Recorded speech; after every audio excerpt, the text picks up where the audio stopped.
কালকে ছিল একাদশী। একাদশী উপলক্ষে এক জায়গায় ভাগবত পাঠ শুনতে গেছিলাম আর কি। আর সেখানে এই যে ভগবানের দর্শন পেলাম, সেটা তোমাদের সাথে শেয়ার করলাম। এভরিওয়ান, আশা করি তোমরা সবাই অনেক ভালো আছো, সুস্থ আছো। আমরাও ভালো আছি। আজকে হচ্ছে শনিবার আর এখন সময় হচ্ছে 9:10। তো এখন থেকে ব্লগটা শুরু করলাম, দেখতে থাকো। আশা করি তোমাদের অনেক অনেক ভালো লাগবে। আজকে সারাদিন কী করি না করি যতটা পারবো তোমাদের সাথে শেয়ার করার চেষ্টা করবো। এখন এসেছি শাক কুড়াতে। আজকে হচ্ছে লল সংক্রান্তি। আজকে নাকি 7 রকমের শাক খেতে হয়। তো শাক বাড়িতে আছে 1 রকমের, এখনও 6 রকম দরকার। ও আমার যা দিয়েছে একটা কুলেখাড়া। আর দেখি কী কী শাক পাই, ঠিক আছে? তো চলো। ও সকালের ওয়েদারটা দেখো কি সুন্দর লাগছে, দেখতে পাচ্ছ? রোদটাও একবারে সেই লেভেলে বেরিয়েছে আজকেও। আর ধান ক্ষেতগুলো হাওয়ায় দুলতিছে, এই দেখো। ঠিক আছে, চলো কী কী শাক পাই পরে দেখাচ্ছি তোমাদের। এই দেখো বন্ধুরা, 7 রকম শাক। লাল শাক, কুমড়ো শাক, কুমড়ো পাতা আর কি, লাউ পাতা, সজনে শাক, আর এটা হচ্ছে কাঁটা শাক, এটা পালং। তো হয়ে গেল 1 2 3 4 5 6, আর একটা আছে এই 7 হয়ে গেছে। সময় সকাল 10:10।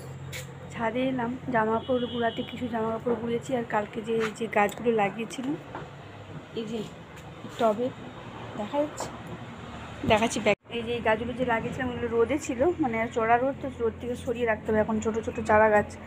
তো এই যে ছেড়ে এসেছিলো উপরে, তার বোম রোদে দিতে মানে বাজি আর কি।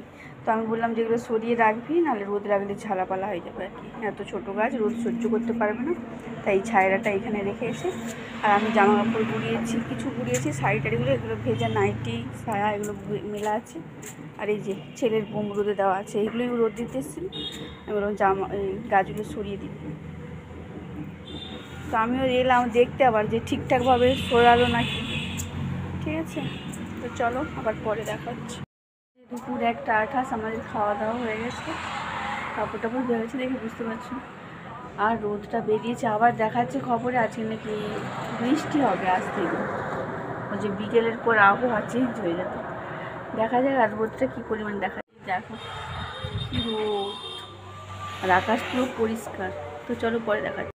বাজে বিকেল 4টা বাজেনি, 2 মিনিট বাকি আছে। তো ছাদে এলাম, জামা কাপড়গুলো দুপুরবেলা মিলে দিয়ে গেছিলাম, সেগুলো গুঁড়াবো। আর কী বলে ওই নারকেল ছোবড়া আর কি রোদে দিয়েছিলাম আর কি, ভিজার জন্য। ধুনা দেওয়ার সময় ঠিক করে জ্বলে না আর কি, ওই জন্য সেগুলো নিতে এলাম। আর কালী পূজা উপলক্ষে, মানে দীপাবলি না দিওয়ালি, কালী পুজো যাই বলি না কেন, সেই উপলক্ষে এখন কী হবে, আলো টাঙানো হবে, ঝিকিমিকি আলো। ঠিক আছে, এই আমার ছেলে আর আমার জায়ের ছেলে দুজনে মিলে লাগছে। তো চলো তোমাদের সাথে শেয়ার করি সাথে সাথে। এই যে একজন উঠেছে এর ছাদে আর কি, চিলেকোঠার ছাদে। ও উপর থেকে লাগানো হচ্ছে লাইটিংটা, আর আমার ছেলে নিচ থেকে ওকে দিচ্ছে আর কি, যে এতগুলো লাইটিং উপরে ও তুলে নিয়েছে আর বাকিগুলো নিচে আছে। আর এই যে আমার ছেলে এখানে মাতব্বরি করছে আর কি, দেখো। তো ওরা টাঙাচ্ছে, এখনও টাঙানো কমপ্লিট হয়নি। ওটা ইউরো মতো দিবে আর নিচেরগুলো ঝুলানো হবে। তো চলো কালকে তোমাদের সাথে শেয়ার করব। তো আজকের ব্লগটা এই পর্যন্তই। ভালো লেগে থাকলে অবশ্যই লাইক, কমেন্ট, শেয়ার, টাটা।